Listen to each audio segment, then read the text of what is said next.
Care sunt azi aici de față și binecuvintează sărbătoarea noastră a tuturor celor care ne-am adunat aici cu toții în numele Tău pentru a Te preamări, pentru a-i cinsti pe toți înaintașii noștri, pentru a aduce mai departe această tradiție și binecuvintează pe toți tinerii și voința lor, acum și pururea și în vecii vecilor.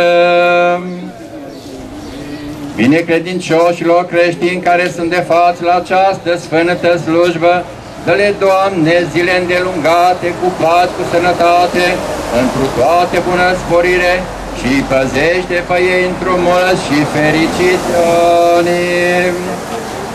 La mulți ani cu sănătate, să vă dea Domnul tot ce doriți, zile sănine și fericire, la mulți ani să trăiți. Mulți ani, la mulți ani, la mulți ani fericit să trăiți, la mulți ani, mulți ani, la mulți ani, la mulți ani fericit să trăiți.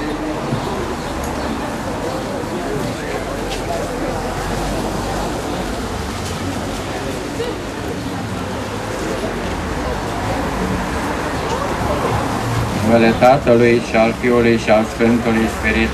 Amen. Vater unser im Himmel, heilig werde dein Name, dein Reich komme, dein Wille geschehe, wie im Himmel so auf Erden. Unser tägliches Brot gib uns heute und vergib uns unsere Schuld, wie auch wir vergeben unsere Schuldigen, und führ uns nicht in Versuchung, sondern erlöse uns von dem Bösen. Vă urez tuturor un bun venit și trebuie să mulțumim acestor tineri și celor care se străduiesc pentru a putea să păstreze, să ducă mai departe tradiția strămoșilor noștri. E atât de minunat că un număr așa de mare de tineri reușesc să păstreze aceste minunate ținute, sigur păstrate de la strămoși, dar e minunat că le putem duce mai departe. E minunat că ne putem aduna chiar în fața unei biserici, chiar dacă suntem, din păcate, fără autoritățile care ar trebui să fie alături la aceste minunate evenimente și din păcate lipsesc. Asta este situația din zilele noastre, dar să nu uităm niciodată să fiți mândri atunci când îmbrăcați straiele populare pe care strămoșii noștri le-au purtat cu drag. Erau ținutele lor de zi cu zi și mai ales aceste ținute de sărbătoare. Să fiți mândri când le-ați îmbrăcat. Nu trebuie, când veți ajunge mai spre maturitate, să vă fie rușine de aceste ținute, să le păstrați. Vedeți, aveți exemple și persoane căsătorite care duc cu mândrie mai departe aceste tradiții. Să le păstrați cu toții. Eu vă urez bucurie, fericire, sănătate și Dumnezeu din cerul să ne binecuvânteze pe noi. Darul Domnului nostru Iisus Hristos și dragostea Dumnezeu Tatăl și împărtășirea Sfântului Spirit să fie cu voi cu toți.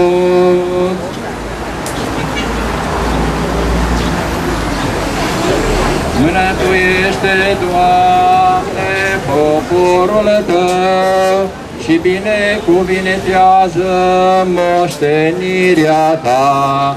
Biruință drept credincioșilor creștini, asupra dușmanilor dăruiește și cu crucea Ta păzește pe poporul Tău, totdeauna acum și pururea și în vecii vecilor. Bucurie, fericire vă dorim tuturor!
Liebe Kinder, Jugendliche, stimate doamne, domnișoare, stimați domni, dragi copii, dragi tineri la Festivalul Porturilor de la Vladimirescu, a Paradei Porturilor de la Vladimirescu.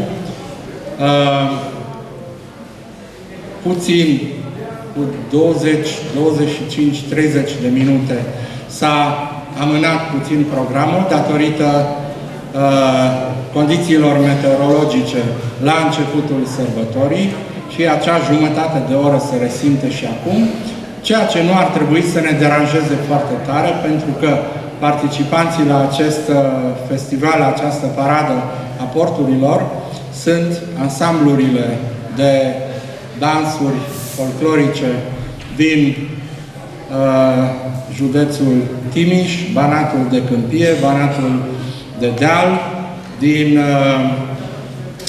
zona de deal a județului Arad, din Șiria avem participanți, din Sântana, din Arad și, desigur, din Banatul Montan, din Reșița, din județul Caraș-Severin, iar asemenea manifestări au loc de 2 ori pe an în organizarea uneia dintre organizațiile locale ale Forumului Democrat al Germanilor și ale organizațiilor de tineret, în cazul nostru Forumul German din Vladimirescu, Forumul German din Arad și Cercul Cultural Banat-Iab. Asemenea ocazii sunt binevenite pentru ansambluri pentru a-și prezenta reciproc prestația din anul în curs, de a se cunoaște mai bine, de a-și delecta publicul, care, în cazul dumneavoastră, cei mai mulți sunt părinții copiilor și tinerilor, respectiv ne bucurăm că avem și participanți din Comuna Vladimirescu, Glogovăț, cum s-a numit mai de mult, și desigur că nu se poate face o asemenea festivitate fără aportul personal al acelora care s-au străduit să organizeze aceste lucruri. Haideți să salutăm pe Cristian Sebin, președintele Forumului German din Vladimirescu, gazda noastră, care mai înainte a mărșăluit, acum este îmbrăcat în portul tradițional de Glogovăț. Și ce-ar fi o asemenea manifestare fără aportul lui Adelheid Simon? Haideți să aplaudăm și pe ea.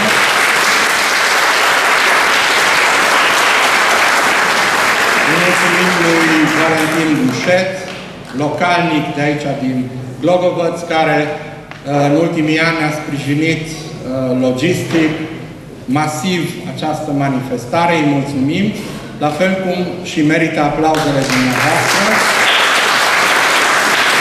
Desigur, Consiliul Local și Primăria din Vladimirescu și, sigur, îi mulțumim Departamentului pentru Relații Interetnice, o instituție a statului român pentru organizațiile de minorități care ne sprijină această manifestare. Haideți să le mulțumim și lor cu un aplauz. Numesc Michael Sellner, sunt președintele Forumului Democrat al Germanilor din Arad și în seara asta îmi face foarte mare plăcere să-i salut din nou pe cei din fanfara Nădlăceanca a comunității slovace din Nădlac. Haideți să-i aplaudăm. Domnul Andrei Guran, liderul acestui ansamblu, care are o vechime de peste 163 de ani. Are o istorie zbuciumată și plină de succes artistic în urmă și de aceea haideți să-i rugăm să intoneze imnul de stat al României și de asemenea imnul șvabilor bănățeni. Deci, domnul Gura, fanfara Nădlăceanca, aveți tonul.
să poftească la microfon. Vreau să îi salut pe câțiva dintre oaspeții noștri.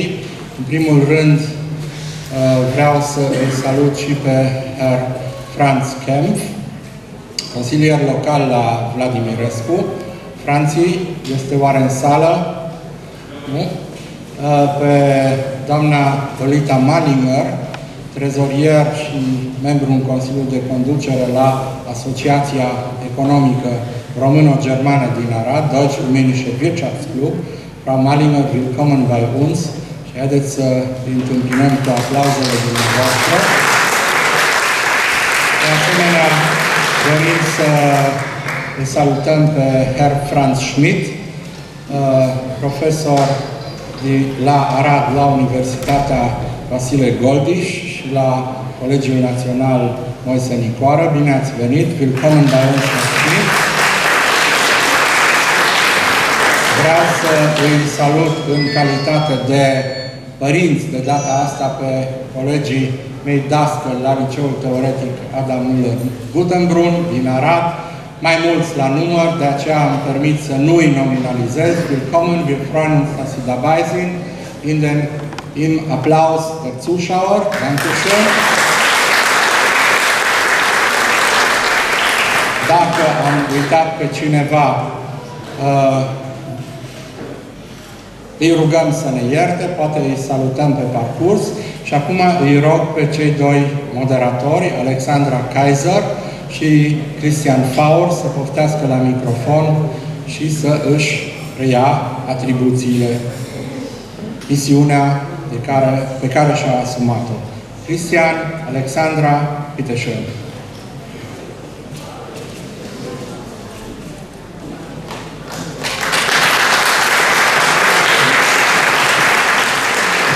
Da, prea multe nu avem de spus.